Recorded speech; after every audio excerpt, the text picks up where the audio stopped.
Hello दोस्तों, आप सुन रहे हैं ना समझ डायरी। मैं हूं प्रकाश जोशी, ना समझ।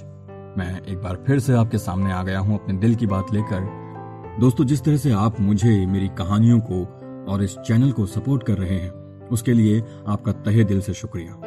मैं उम्मीद करता हूं कि आपको मेरी ये कहानियां पसंद आ रही होंगी, और अगर ऐसा है तो प्लीज लाइक, शेयर और सब्सक्राइब करने से डरिए मत। दिल खोल के लाइक कीजिए। और अगर आपके पास मेरे लिए किसी भी तरह का कोई सुझाव है जो आप मुझे देना चाहते हैं तो प्लीज कमेंट बॉक्स में लिखकर जरूर बताएं। आज जो कहानी या किस्सा मैं यहां पर लेकर आया हूं वो इस समय बहुत ही चर्चा में है।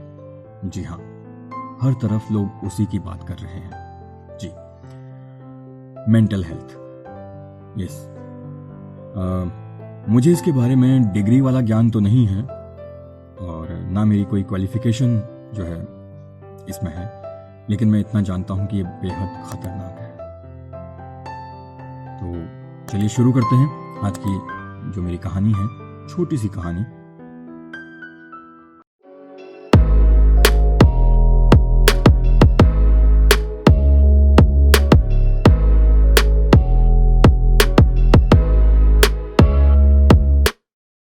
मैं पिछले 2 हफ्तों से अपने कमरे में कैद हूं। नहीं, ये वो कैद नहीं है जो आप समझ रहे हैं। मुझे किसी ने बेड़ियों में बांध कर नहीं रखा है। कैद हूं मैं खुद में, खुद के अकेलेपन में। मैं कैद हूं अपनी अकेली दुनिया में, जहां कहने को हजारों की भीड़ है लेकिन अपना मानने को कोई नहीं। मैं कैद हूं अपनी मजबूरियों में, अपनी लाचारी में। इंसान के पास जब काम होता है ना, तब वो आजाद होता है, खुश होता है।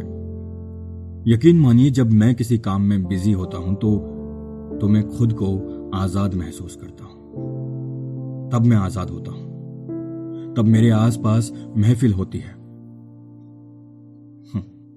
और जब अब कुछ नहीं है करने को तो कैद हूं, कोई आसपास भी नहीं है मेरे। जेब भी खाली है और दिल भी खाली। दुनिया में जैसे मेरे लिए कोई है ही नहीं। बहुत खतरनाक होता है ये अकेलापन। जी हाँ, जकड़ लेता है ऐसे कि जैसे कभी छोड़ेगा ही नहीं। पता चल रहा है मुझे इस दौरान कि खुद को लाखों की भीड़ में भी खो देना कैसा होता है। अझेल है। लगता है कहीं दूर निकल जाऊं यहां से, भूल जाऊं अपनी सारी पिछली दुनिया, सारे दोस्त, सारे रिश्तेदार, सगे संबंधी। बस जाऊं ऐसी जगह पर जहां पर सच में मुझे कोई ना जानता हो। छुरी के वार से भी घातक होता है यह अकेलापन।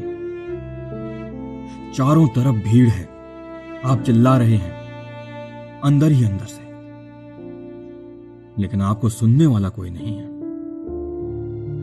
सामने से आप किसी को भरोसा करके बताते भी हो तो वो भी मजाक बना देता है ना? किसी के पास वक्त नहीं है आपको सुनने का। लोग बहाना बना देते हैं झूठ मूठ का।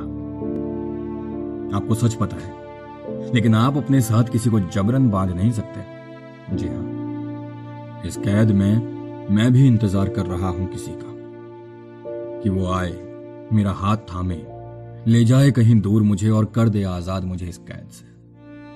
पर मुझे भी पता चला है इस बात का कि मैं जिसकी राह देख रहा हूं या जिसे मैं चाहता हूं कि वो आए, उसे भी अब शायद मेरे हालात का अंदाजा लग चुका है।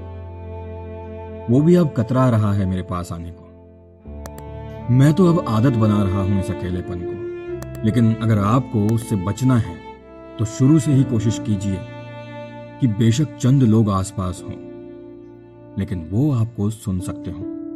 हजारों की भीड़ का कोई फायदा नहीं है जब उसमें से एक भी आपको ना सुन सकता हो। इस अकेलेपन से बचने के लिए बात कीजिए, मुलाकात कीजिए किसी से भी। और मेरी चिंता ना करें, मैं तो कैद हूं। अब इससे ज्यादा और क्या हो सकता है मेरे साथ? अब मुझे तो आदत सी हो गई है, पर आप अपना ख्याल रखें। तो दोस्तों, मेरी इस कहानी या मेरे इस किस्से से आपको समझ में आया होगा कि क्या होता है अकेलापन, कैसा होता है। और यही अकेलापन आपको डिप्रेशन की ओर ले जाता है, आपका जो जो मेंटल हेल्थ जिसकी बात कर रहे हैं सब लोग, वो आपका बिगड़ जाता है। मैं एक बात कहना चाहता हूं, शायद कुछ लोगों को बुरा लगेगा, लेकिन मुझे एक बात समझ नहीं आती है कि जहां एक तरफ लोग ये बात करते हैं कि आगे आकर हेल्प करनी चाहिए, वहीं दूसरी तरफ कुछ लोग हैं जो ये कहते हैं कि आपके पास क्वालिफिकेशन नहीं है, आपके पास डिग्री नहीं है, आप कैसे मेंटल हेल्थ की बात कर सकते हो। कभी झेला है क्या होता है मेंटल हेल्थ, क्या होता है स्ट्रेस? यार ये कैसी बातें हैं? अगर आपने स्ट्रेस फील नहीं किया है तो इसका मतलब ये नहीं कि आप किसी की हेल्प नहीं कर सकते।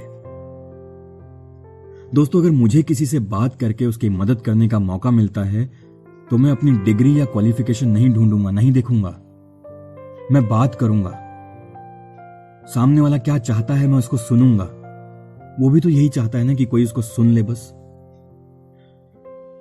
मैं रिक्वेस्ट करता हूं कि इतना डीप में मत जाइए। अगर किसी को जरूरत है तो उसकी मदद कीजिए, डिग्री बाद में ले लेंगे यार। मैं इस स्टोरी से, इस किस्से से बस यही एक मैसेज देना चाहता हूं कि जिसे हेल्प की जरूरत होती है वो आपसे आपकी क्वालिफिकेशन या डिग्री नहीं मांगेगा, बस आपके कंधे की जरूरत होगी उसे।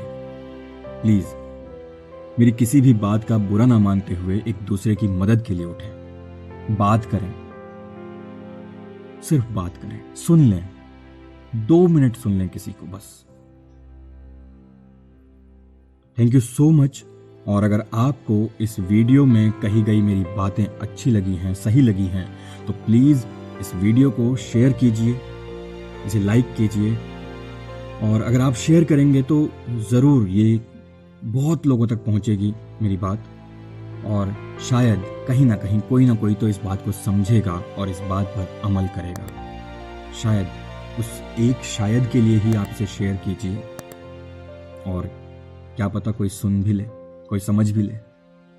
Thank you so much.